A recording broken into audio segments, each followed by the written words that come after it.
banguka mu nteekateeka mu nkola mu ntetenkanya n'enzirukanya ya bizinensi ng'owuliriza business tip wano mu Bwakedde Mpulira. Akati atera nkujjukiza weebale nnyo okwekumira ku CBS FM era osobola okutuwuliriza n'okulaba programu zaffe z'oba osubiddwa n'ebirala bingi ku YouTube otusangayo Naawe Osobola akatabo akawandiikibwa muganda wange Simon Ssenkaayi kagula $10,000 weefunire kopi muganda wange ate oyongere okuwulira obubaka obw'enjawulo obuteekateekeddwa obulungi. Oh yes, olunaku olw'eggulo twayogedde bingi. Tuli mu katabo kaffe Naawe Osobola kawandiikibwa Simon Ssenkaayi kagula $10,000 weekwate akatabo kano. Twadde ekyokulabirako nga tuga nti olunaku olumu nayitibwa okwogera mu kampuni emu ey'amasimu wano mu Uganda. Omuntu eyateekayo erinnya lyange yali akola mu kampuni eno, kyenva mbuuzaako nti munnange, namubuuzaako nti mbasabe ssente mmeka. Ye kwe kumbuuza nti gwe ozitowa kyenkana ki? Okawuliraako ne muddamu nti obukadde 2. Ye kwe kuga nti iye ezo zozitowa kunza nti bampadde essaawa 2 ezo ziba za bwenkanya. Kyava mbuuza nti singa abadde ggwe mubuuza singa abadde ggwe waalisabye mmeka? Awo ye n'aga nti yandisabye obukadde 4. Kaakati noono kye yakola kwe kusaba obukadde 4.5 era ne babumuwa awatali kwesika. Mulamwa ki gwe twajjaawo? Tuga nti mu nsi teri muntu akuwa muwendo okuggyako ng'okkiriza. Zimba omuwendo muggwe mu kifo ky'okunoonya okufuna amaanyi gonna gateeke mu kuzimba omuwendo ogukulimu, ebirala bijja kugoberera. Tuga nti wano ewaffe tulina abantu bangi be tujjukira buli lwe tubaako kye tuwulidde. Kale kati awo we tugenda okutandikira tuyoke tweyongereyo mu maaso. Tuga nti singa obadde oyagala ojjukire abantu b'osisinkana mu bulamu bwo bayinza kukujjukirako ki? Kino nno kintu kikulu nnyo, kubanga bwe baba nga tebalina ggwe kye bakujjukirako kitegeeza nti mu ggwe omuwendo tebagulaba. Olinga abalala bonna aba bulijjo. N'olwekyo olina okubeerawo ng'omuntu ng'olina ekikujjukirwako, ogwo gwe muwendo gwo. Wano ewaffe tulina abantu bangi be tujjukira buli lwe tubaako kye tuwulidde. Okugeza kiki ekikujjira mu birowoozo oli bw'ayogera ku linnya Golola Moses? Kiki ekikujjira mu birowoozo? Omuntu n'aga nti Golola Moses. Kiki ekikujjira mu birowoozo? Kiki ky'ofuna mu bwongo ng'owulidde erinnya Golola Moses? Nkikakasa buli muntu yenna awulira erinnya eryo ekigambo ensambaggere kimujjira mangu mu bwongo. Lwaki? Kubanga Golola Moses yakola kyonna ekisoboka okuggyayo ekyo kyakkiririzaamu eky'ensambaggere. Kati ate ggwe bwe boogera erinnya lyo abantu balowooza ki? Omanyi waliwo abakola amannya mu bulungi ne mu bubi. Oli n'aga nti werinnema mu bulungi n'alitetenkanya mu bubi. Gwe bwe boogera erinnya lyo abantu balowooza ki? Ekisinga okututawaanya mu nsi era ne tutawaana nnyo kwe kuba nti omuntu talina kye yeekakasa mu bulamu bwe.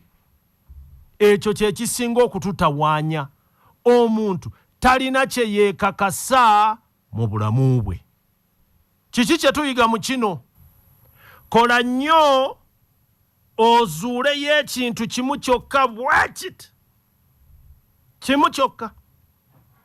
Okiyige era okikakase, wabenga tewali muntu yenna asobola kukubuusa maaso naddala ng'ekintu ekyo kyogeddwako. This is the Holy Spirit speaking. Ekintu kimu kyokka bwe kiti. Okiyige era okikakase, wabenga tewali muntu asobola kubuusa maaso naddala ng'ekintu ekyo kyogeddwako. omayina ku zino tugere ne tugamba nti tone mbazira binyanyanyanya kwegamba ayayaya okwewaayo okubaako kyokakasa mu bulamu bwo yensibuko ey'okugaggawala n'obaako kyeweesibako nti kino ekitukola obubi tukwatagana kino ate n'okola na kino ate n'okola kino nywezaako ekimu tukuyimbire ku ekyo kyokka ekintu kino kirema abantu bangi kubanga okutuuka ku ddaala ng'ensi erina kyekumanyiiko kitwala ekiseera kinene ng'ate okola ekyo kyokka ekyo kyokkiririzaamu bwe weetegereza obulungi ensi ejjudde abantu abali awo ng'omuntu talina kye yeekakasa naye bw'obanga osobodde okusoma oba okuwuliriza ekitabo kino wejjemu abo ofuuke ow'enjawulo salawo leero era salawo kati ogambe nti ekiseera kya myaka 10 egiddako nga Katonda ampadde obulamu n'omukka ngenda kuba kyanjawulo mbeeko ekintu kyenkola mu bugenderevu nga nina kyentunuulidde mu bulamu ekigenda okuleeta abantu okuva ebule n'ebweya nga banoonya nze olw'ekintu ekyo kyokka kyenkola obulungi okusukkuluma ku balala wabe nga tewali muntu asobola kukubuusa maaso naddala ng'ekintu ekyo kyogeddwako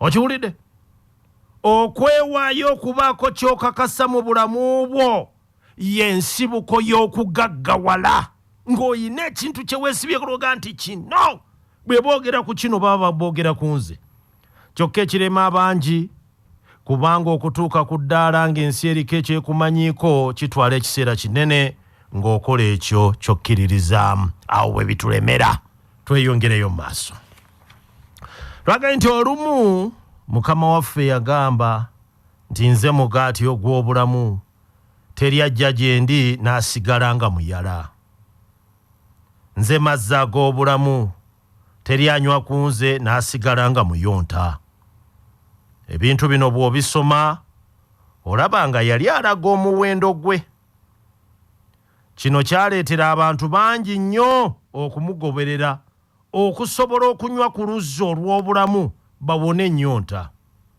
gwe munnanga awulira bino kiki ky'olinamu obukugu kiki ekireeta abantu okujja gy'oli kiki ekibasomboola okujja gy'oli ekintu kyokka ekisobola okukuyamba okuzuula ekkubo ly'omu nsi n'okumanya ky'oteekeddwa okukakasa bakiyita kwolesebwa bangi abalowooza nti okwolesebwa kwe kutunula oba kwe kulaba nedda lwaleero munnange tweyongeddeyo mu maaso ne tutunuulira nti ekintu kyokka ekisobola okukuyamba okuzuula ekkubo ly'omu nsi n'okumanya ky'oteekeddwa okukakasa bakiyita okwolesebwa ekyo nno kikulu nnyo bangi abalowooza nti okwolesebwa kwe kutunula oba okulaba so nga ate si bwe kiri awo we twakomye olunaku olw'eggulo katweyongereyo mu maaso olwaleero katusooke tutunuulire ensonga y'okutunula n'okulaba buno bwe busobozi okulaba ebintu nga bwe biri kwe kutunula olina obusobozi okulaba ebintu nga ki nga bwe biri ekyo kye bayita okutunula buli muntu asobola okutunula kyokka si buli atunula nti alaba okawuliddeako buli muntu asobola okutunula kyokka si buli atunula nti alaba okutunula kikolebwa amaaso ag'ensi gano ge tulina ago g'olina mu kiwanga bangi abatunula nga tebasobola kulaba si lwakuba balina obulemu ku maaso nedda naye lwakuba tebalina kwolesebwa okusobola okulaba bye batunuulira bazuule ebisingawo ku ebyo bye balaba eno y'emu ku nsonga lwaki n'emikisa mingi gituyitako kubanga gyekweka nnyo mu kukaluubirizibwa okwo kwe kutunula kyokka ate okulaba buno bwe busobozi okulaba ebintu nga bwe biyinza okuba. Okulaba ebintu nga bwe biyinza okuba. Ekintu n'okiraba n'okirengera n'oga nti kino n'olaba kiri bwe kiti, omanyi kisobola okukola bwe kiti, olaba kisobola okukola, kiyinza okuvaamu kino. Obusobozi okulaba ebintu nga bwe biyinza okuba. Nga bwe tugambye, buli muntu asobola okutunula era n'okulaba ekintu nga bwe kiri. Naye bameka abasobola okulaba ekintu si nga bwe kiri naye nga bwe kyalibadde? Okulaba ekintu nga bwe kyalibadde kitegeeza omuntu ava mu kutunula obutunuzi kuno okwa bulijjo n'alaba ate n'afuna okwolesebwa engeri empya ekintu gye kiyinza okuba. Katukomawo olwaleero. Banguka mu nteekateeka, mu nkola, mu ntetenkanya n'enzirukanya ya bizinensi ng'owuliriza Business Tip wano mu Bwakedde Mpulira.